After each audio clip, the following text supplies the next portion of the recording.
शिव शंकर तिरछुल वाला।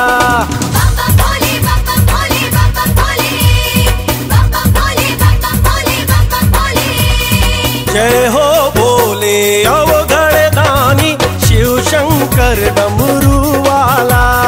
जय हो भोले अंतर्यामी शिव शंकर तिरछुल वाला।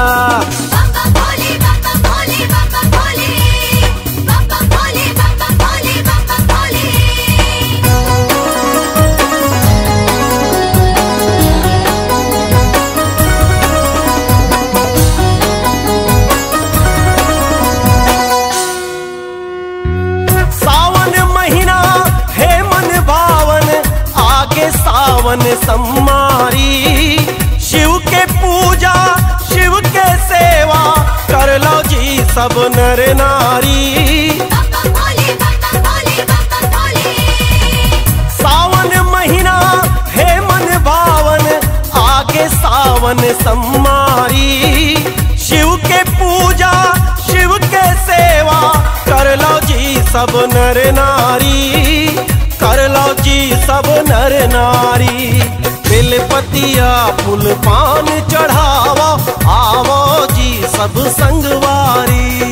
बेलपतिया फूल पान चढ़ावा आवो जी सब संगवारी।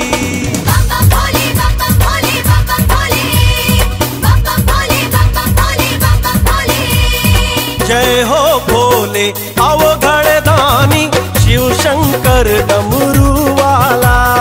जय हो भोले अंतर्यामी शिव शंकर तिरछुल वाला।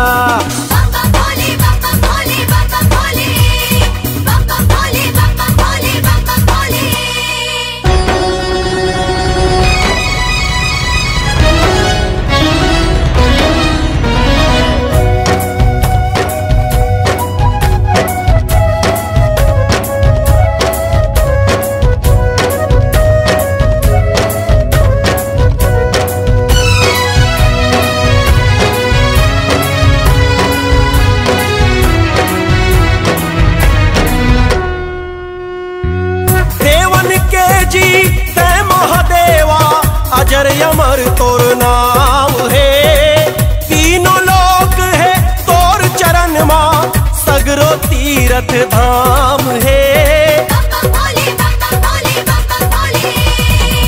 देवन के जी तय महादेवा अजर अमर तोर नाम है तीनों लोक है तोर चरण मां सगरो तीरथ धाम है। सगरो तीरथ धाम है खाली हाथ नहीं जाए कोनो भोले तोर दुआरी ले। खाली हाथ नहीं जाए कोनो भोले तोर दुआरी ले।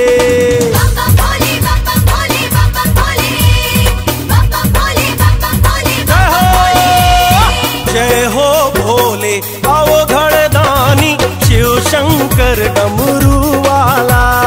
जय हो भोले अंतर्यामी शिव शंकर तिरछुल वाला। जय हो भोले अवघड़ दानी शिव शंकर डमरू वाला।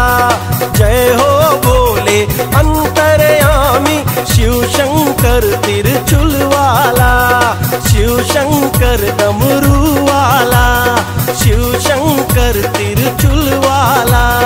शिव शंकर डमरू